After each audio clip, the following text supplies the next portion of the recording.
ஒரு பேரு The King சென்னைக்கு வராரு. மரைக்காயர். யார் இவர்? Purity you can feel. Intention you can carry.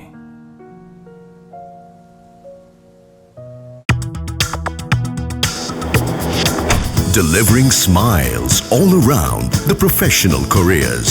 Reach us to reach them. ஜாதி மத பண அரசியலை திரு விஜய் உடைத்து விட்டார். அது மாதிரி அவர் பேசிகிட்டு இருக்கார். அப்படிலாம் அவர் எதையுமே உடைக்கல.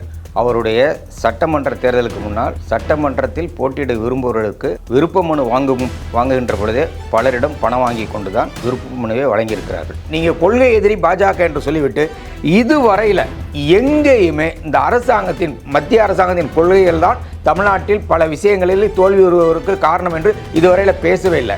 RSS பாஜக தான் இன்றைக்கு விஜயை இயக்கி கொண்டிருக்கிறார்கள். RSS பிஜேபி அதிமுக இயக்கலையா? யார் அதிமுக இயக்கி இருக்கலாம்.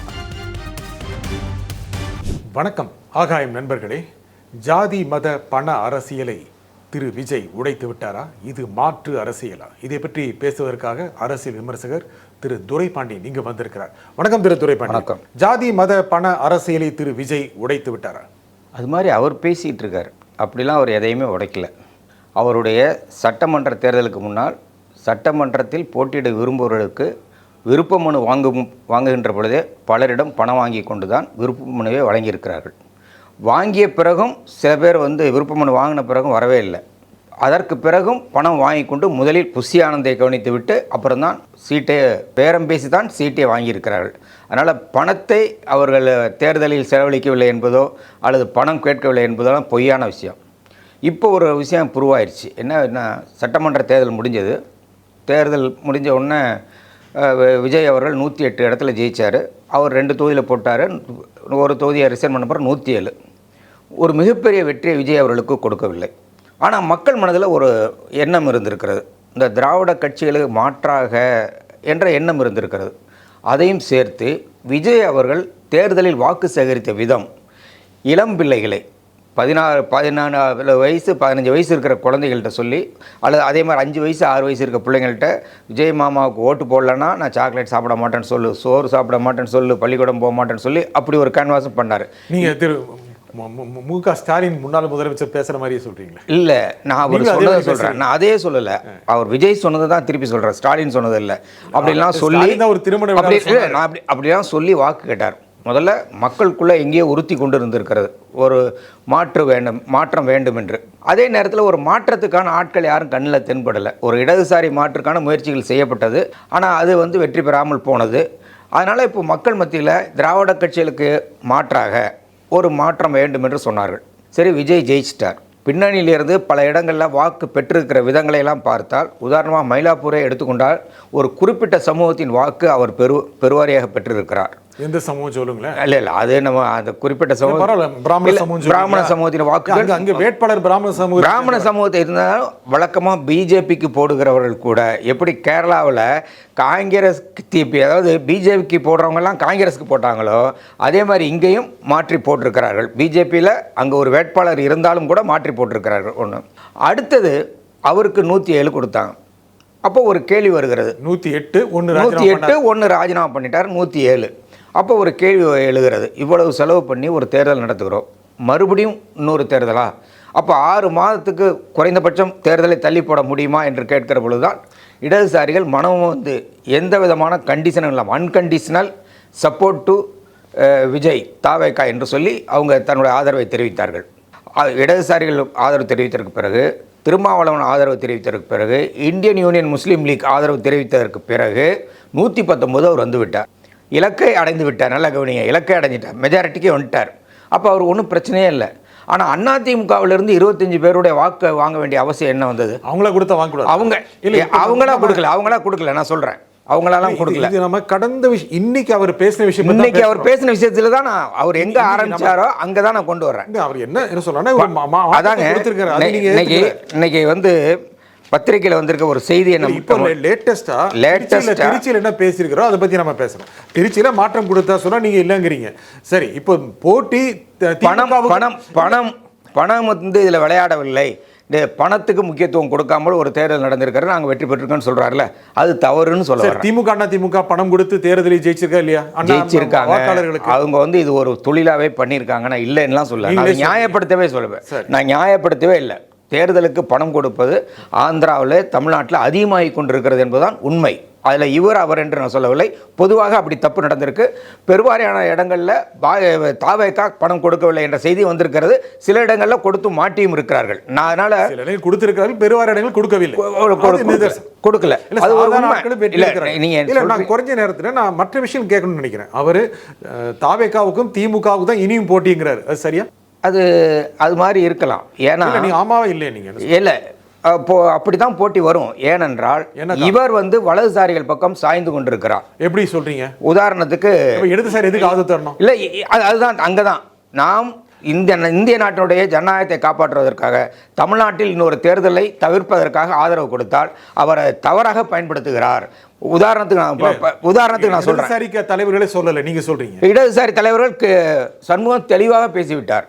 இந்த மாதிரி திருவள்ளுவர் படத்தை இப்போ போய் கவர்னர் மாளிகையில வச்சு அதை காவியோடைய அணிந்து அதுக்கு வந்து ஒரு பூஜை செய்ய வேண்டிய அவசியம் என்ன ஏற்பட்டது?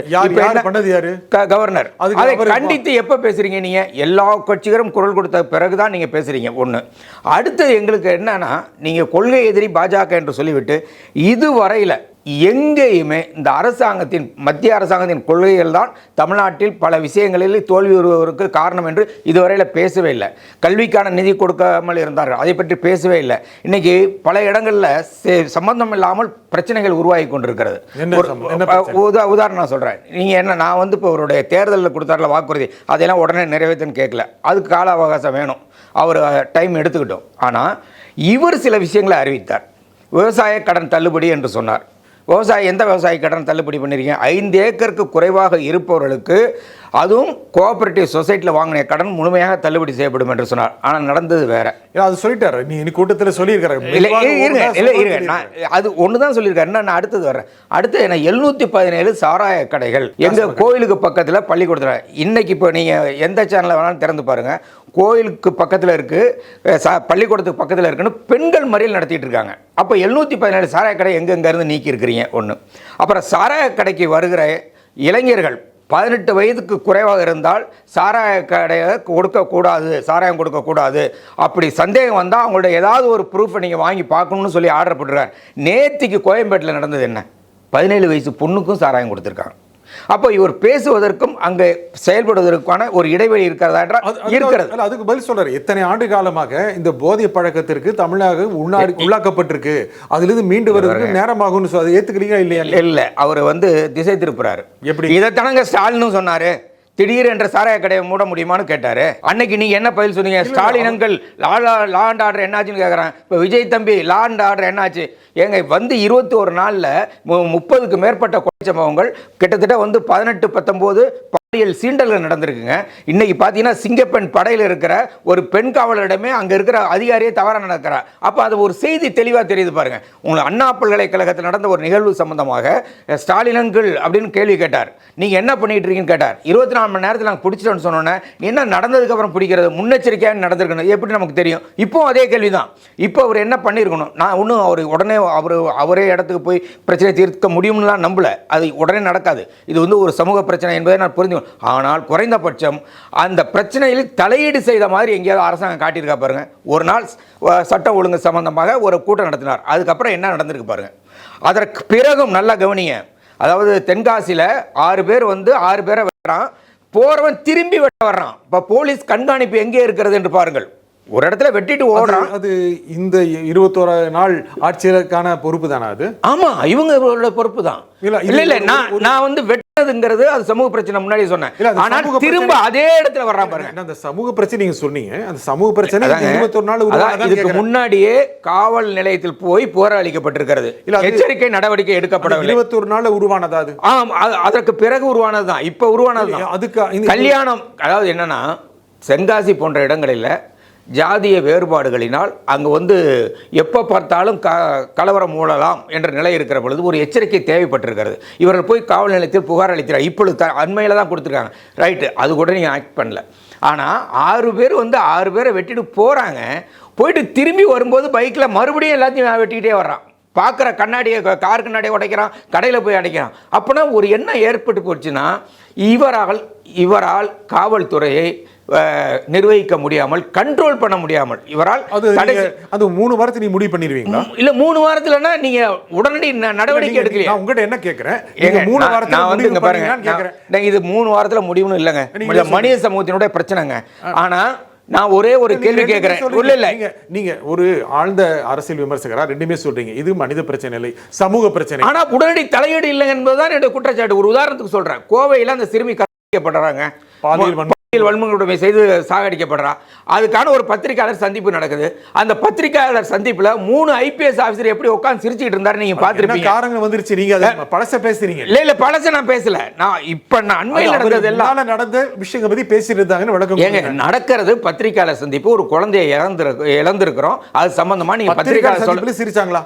அங்கதான் ஓபனா நீ எடுங்க, நான் இப்பவே போட்டு காட்டுறேன். நானும் இப்பவே காமிக்கிறேன். இப்ப 2 நிமிஷம் ஓடுற ஒரு வீடியோ. அது என்னன்னா அந்த சந்திப்புக்கு முன்னால நடந்த நிகழ்வு விளக்கம் கொடுத்திருக்காங்க. இல்ல சந்திப்புக்கு முன்னாடி விலகி போறோம். நான் வந்து திமுக தான் இன்னும் எதிரியான்னு நான் அடுத்தது நான் சொல்லிடுறேன். திமுக தான் தாவேக்காக எதிரியான்னு கேக்குறேன். கொள்கை நிலையில அப்படிதான் வரும். ஏனென்றால் இவர்கள் வலதுசாரி பக்கம் சாய்கிற காரணத்தினால் இவர்கள் அந்த நிலைக்கு தள்ளப்படுவார்கள். திராவிட முன்னேற்ற கழகம் சொல்லுங்க, இந்த நிகழ்ச்சி சொல்லுங்க, திமுக இனி வரும் எந்த காலத்திலும் வலதுசாரி பக்கம் சாயாது என்று நீங்கள் நம்ப முடியுமா? சாயாது, திட்டவட்டமா சொல்ல முடியும்.